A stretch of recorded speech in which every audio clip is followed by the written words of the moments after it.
Pagkatapos ng misteryosong pagpanaw ni Yu Menglong, para bang nawala na rin ang buong katotohanan na parang hinipan ng isang mahiwagang kamay.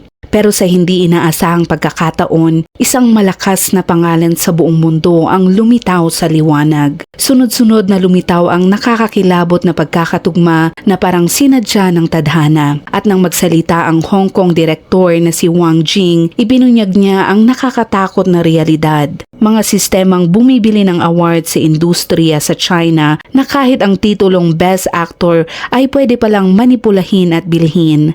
Habang mas lumalim ang paghuhukay ng mga netizens, unti-unti nilang natuklasan na hindi lamang ito simpleng trahedya, ito ay bahagi ng isang madilim at nakakatakot na mundo sa ilalim ng kislap at karangyaan ng industriya. Isang mundo na bihira lamang nakikita ng mga tao sa publiko. Ngayong araw, itutuloy natin ang serye tungkol kay Yu Menglong at huhukayan pa natin ang mga lihim at katotohanang hindi pa alam ng buong publiko. Naway sa bawat hakbang ng mga paghahanap natin, unti-unti nating maibunyag ang misteryo sa likod ng kanyang trahedya at lalo pa tayong mas lumapit sa katotohanan sa likod ng pagkamatay niya. At bago tayo magpatuloy ay kung bago ka pa lamang dito sa ating channel ay huwag mong kalimutang i-click ang subscribe button at pindutin na rin ang notification bell para lagi kang updated sa mga kasong tinatalakay natin dito.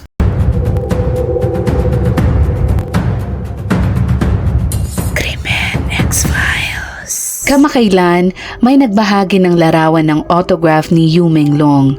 Ang karakter na Yu ay parang simbolo ng musika, habang ang Menglong naman ay matatag at elegante ang pagkakasulat. May tindig ng isang mahinahong tao na may tindig na parang matatag na puno sa hangin. Kapag tinitingnan ang karakter na Long, halos makikita ang anyo ng buntot ng isang dragon. Bagamat simplified ang mga karakter nito, kapansin-pansin ang ganda at pulido ng sulat kamay niya. May isa pang netizen na nagbahagi ng lumang self-introduction card ni Yu noong bata pa siya at talaga namang nakakaaliw itong tingnan. Sa bahagi ng About Myself, isinulat din niya ang mga ito: teenage years, study, eat, and play games. 20s, study, eat, at gumawa ng DV videos. 50s, maging isang mahusay na direktor. Sa maliit na seksyon tungkol sa kanyang mga nakasanayan, inamin din niyang hindi siya mahilig magsuot ng pajama sa pagtulog. Sa mga simpleng detaling ito ay lumitaw kung gaano siya kaprangkang tao, inosente, diretso at tapat sa kanyang sarili. Sa isang panayam, sinabi ni Yu Menglong na kung sakaling siya ay mag-aasawa, gusto niyang piliin ang taong tunay niyang minamahal. Binanggit din niyang siya mismo ang gustong pumili ng wedding dress ng kanyang magiging asawa. Ito ay puti, simple, ngunit elegante at gawa sa malambot na tela para komportableng isuot daw nito buong araw. Sa kasamaang palad, hindi na ito mangyayari pa. Ang kasal ay hindi tungkol sa isang engrandeng seremonya, kundi sa tunay na pagmamahal at sa kaligayahang pinagsasaluhan. Sa likod ng eksena ng The Diary of Vanderellia, kinuwento ni Song Yang Fei sa totoong buhay na may kakulitan din pala si Yu. Madalas silang magbiruan, mag-asaran at gumawa ng maliliit na komedyang eksena kapag walang taping. Dahil sa saya ng kanilang samahan, tinawag pa silang 3-year-old couple ng production crew. Kung nabubuhay pa sana siya, marahil ay masaya siyang nabubuhay kasama ang isang masigla at masayaing babae na tulad nito. Kamakailan, isang malapit na kaibigan ang bumisita sa hallway ng Sunshine Upper East at kumuha ng mga larawan at nag-iwan ng mensaheng tila tuwirang tumutugon sa mga itinuturong may kinalaman sa kanyang pagkamatay. Sinabi ng kaibigan na parang tinatanong niya ang mga itinuturong responsable kung hindi ba sila nagigising sa kalagitnaan ng gabi at kung masaya ba sila sa kanilang ginawa, at ikinuwento niyang pakiramdam daw niya ay nakita niyang hinihila si Xiao Yu at binanggit niyang darating ang araw ng paniningil at siya mismo ay naghihintay. Ang larawan ding kuha ay nagpapakita ng isang makitid at mahabang pasilyo. Marami ang naniniwala na kawig ito ng lugar kung saan kinuna ng isang video na matagal nang pinag-uusapan online. May netizen ding nagsabing pinag-aralan niya ang mga linya sa palad ni Yu Menglong. Ayon sa kanya, kitang-kita ang mahabang lifeline nito. Para siyang nakalaang mabuhay ng matagal at ang kanyang career line ay diretso at paakyat. Tuwing titingnan niya ito, pakiramdam niya ay nagbago sa dapat na takbo ng panahon. Kasunod nito ay ang panawagang ibalik ang katarungan at parusahan ang mga pumatay sa kanyang kapalaran. Marami rin ang nagsabi na araw-araw pa rin nilang pinapakinggan ang mga kanta ni Yu. Tinitingnan ang kanyang mga larawan at pinapaalalahanan ang sarili na bilang tao dapat laging lumapit sa liwanag.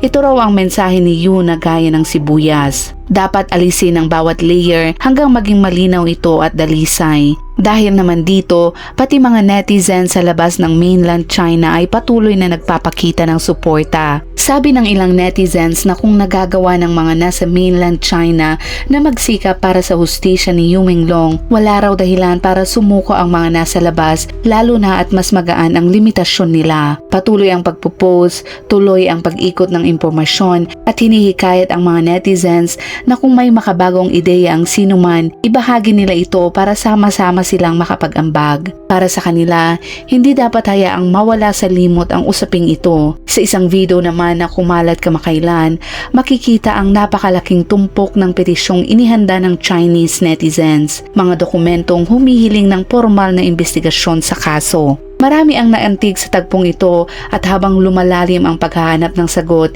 isa pang makapangyarihang pangalan ang biglang nabuhay mula sa nakaraan. Mahigit 2 buwan nang walang tigil ang netizens sa paglalantad ng mga detalye tungkol sa sinasabing fatal banquet na kinasangkutan ni Yu Minglong. At habang mas lumalawak ang paghanap, isang lumang video naman ni Chao Rendiang ang muling sumulpot online. Lalo pang nagulat ang lahat nang mapansin ang dati niyang kaaway na si Yesu na tunog art kapag binigkas ay biglang tumutugma sa ilang puntos na konektado sa listahan ng 17 kataong kaugnay umano sa kaso ni Yu. Ang kakaibang pagtapat ng mga detalye ay nagpaangat pa ng kilay ng marami.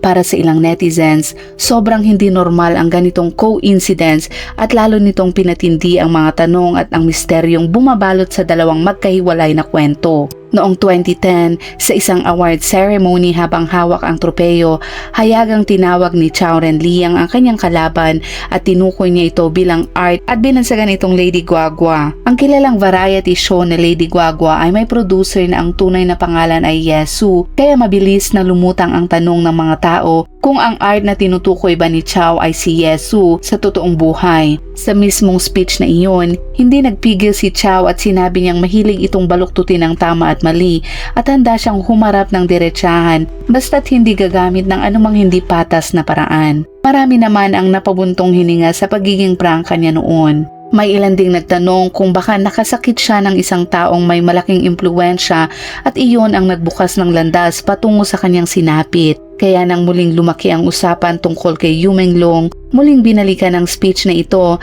lalo na't minsang sinabi ni Yu sa isang live stream na even death can be very artistic. Ang art at ang pangalan ni Yesu ay magkatunog, magkadikit sa konteksto at nag-uugnay sa dalawang lalaki sa iisang keyword. Ngunit sino nga ba si Yesu? Habang sinusuri ang kanyang background, lumitaw na si Yesu ay may mahalagang posisyon sa loob ng entertainment industry. At higit pa rito, mayroon siyang serye ng koneksyon sa maraming taong kasama sa listahan ng 17. Mga ugnayang halos lahat ay umiikot sa iisang bilog. Ayon pa sa pampublikong impormasyon, ipinanganak siya noong January 15 taong 1982 sa Changdo, Hunan. Kasulukuyang naninirahan sa Beijing, co-founder at general manager ng Fusing Media, isang manunulat, direktor at screenwriter na gumagalaw sa iba't ibang larangan. Natuklasan din ng mga netizens na dati siyang may mataas na posisyon sa Sky Media, ang ahensya ni Yu Minglong bago niya itinatag ang Fusing Media at pinirmahan ni Chao Renliang bilang artist.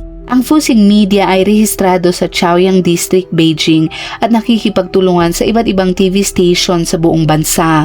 Malalim din ang ugnayan nito sa ilang pangunahing platforms tulad ng Sina, Sohu at Tencent. Habang mas lumalalim ang paghahanap, nakita rin ng netizens na madalas magpalitan ng suporta si Na Yi Siyu at Cheng Qingsong at pinalo din niya si Na Chai Yijia at Wu Yao Tao sa Weibo.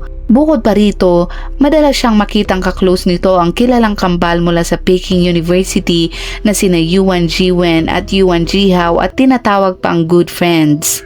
Dagdag pa rito, ang programang Lady Guagua kung saan siya ay masasabing malapit ay kilala sa pagbabahagi ng mga segment na may temang LGBT at iba pang paksang itinuturing na sensitibo sa Chinese society.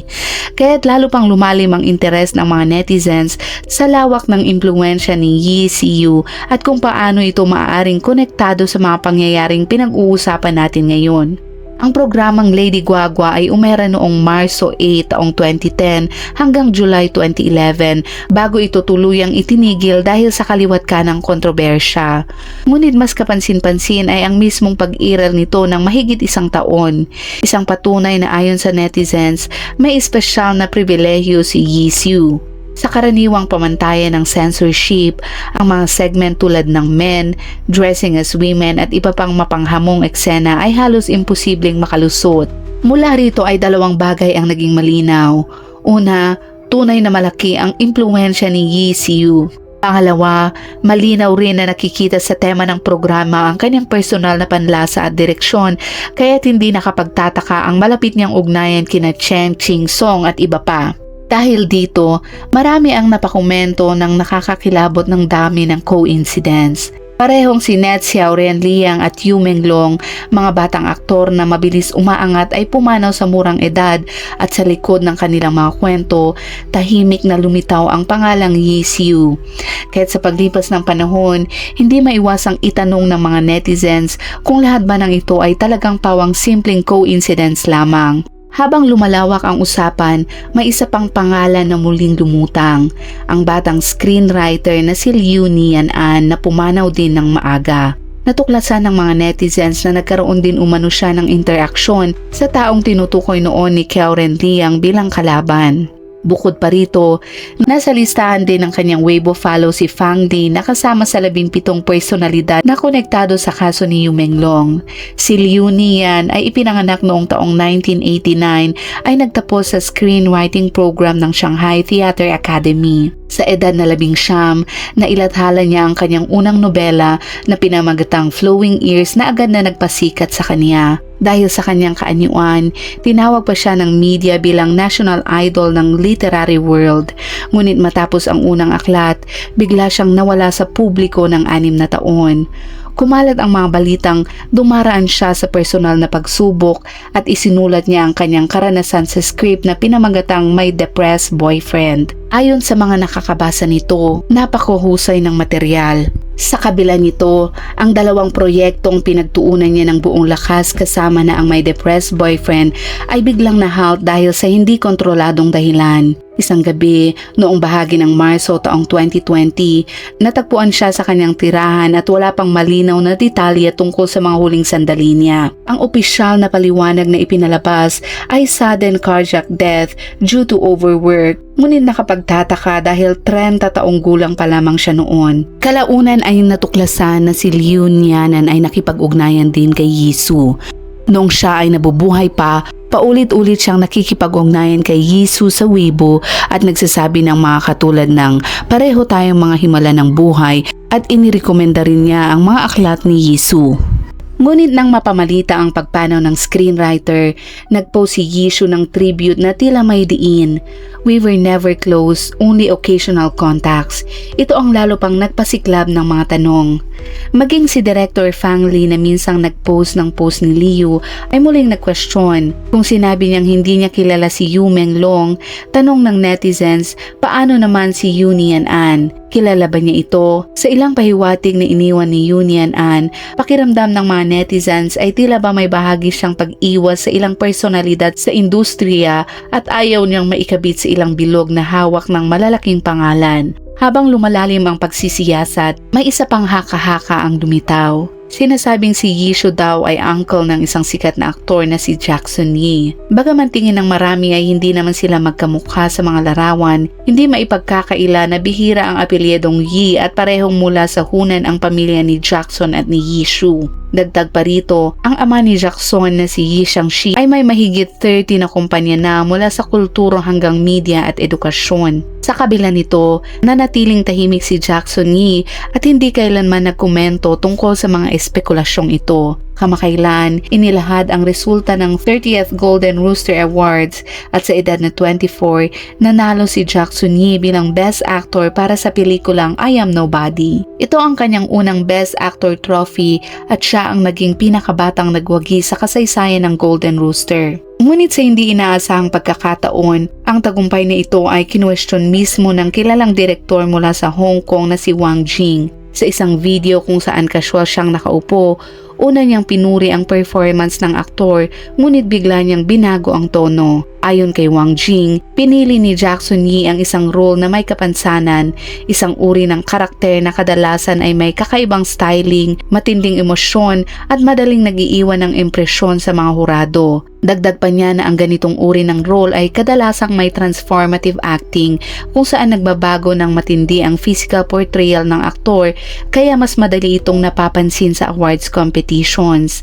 Gayunman, binigyang diin niya na hindi ito nangangahulugang masama dahil nangangailangan pa rin ng tunay na talento ang mga ganitong pagganap. Ngunit sapat na ang pahayag na iyon para sumiklab ang internet. May mga pumuri sa kanyang katapangan at sinabing binubunyag niya ang award formula ng industriya at may iba namang nagsasabing tila minamaliit niya ang paghihirap ng batang aktor. Pagkatapos noon, nagbahagi si Wang Jing ng isang personal na kwento mula sa kanyang sariling pamilya. Isang karanasang naglalantad pa ng mas malalim na impormasyon tungkol sa sinasabing pagbili ng mga parangal. Ikinwento niya na minsan ang kanyang ama ay buong puso at pagod na gumagawa ng isang pelikula. Ipinalalabas nito na napakaganda ng pagtanggap, maganda ang reputasyon, mataas ang artistic value at halos lahat sa industriya ang naniniwalang sigurado na ang Best Director Award ay para sa kanya. Gabi bago ang awarding, nakahanda na raw ang acceptance speech ng kanyang ama, ngunit nang i-anunsyo ang nanalo, ibang direktor ang tinawag. Doon lamang nila nalaman matapos ang event na nabili na pala ang award. Gumawa ang kanyang ama ng isang bagong pelikula, isang proyektong halos hindi niya pinagtutuunan ng parehong effort at bigla siyang nanalo nito. Ayon kay Wang Jing, iyon ang tinatawag na competition award, isang karaniwang galaw sa industriya para pantapal sa mga nangyari noong una. Iyon ang tinatawag daw na compensation award, isang karaniwang galaw sa industriya para pantapal lang sa mga nangyari noong una.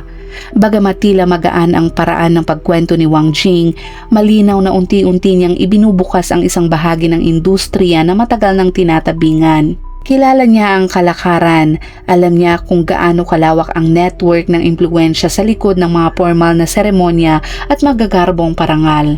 Sa katunayan, ang award buying ay hindi na bago sa mga insiders. Ang mas nakakatakot ay ito pa lamang ang nakikitang dulo ng mas malaki at mas komplikadong sistema sa ilalim. Dahil doon, hindi nakapagtataka na sa isang Spring Festival gala sa China, isa sa tinatawag na 4 dance actresses na si Zhao Wei ay nakakuha ng mas malaking atensyon kaysa kay Zhang Yiyi. Sa likod ng kamera, makikita ang eksena nito. Siksikan ng reporter sa paligid ni Zhao Wei samantalang si Zhang Ziyi ay nakatayo lamang sa isang tabi at tahimik na nanonood. May nagtanong sa kanya kung ano ang tinitingnan niya at ang sagot niya ay naging isang kilalang linyang madalas inuulit pa rin hanggang ngayon. Pinagmamasdan lang daw niya kung ano ang nakukuha niya at kung ano ang nawawala sa kanya.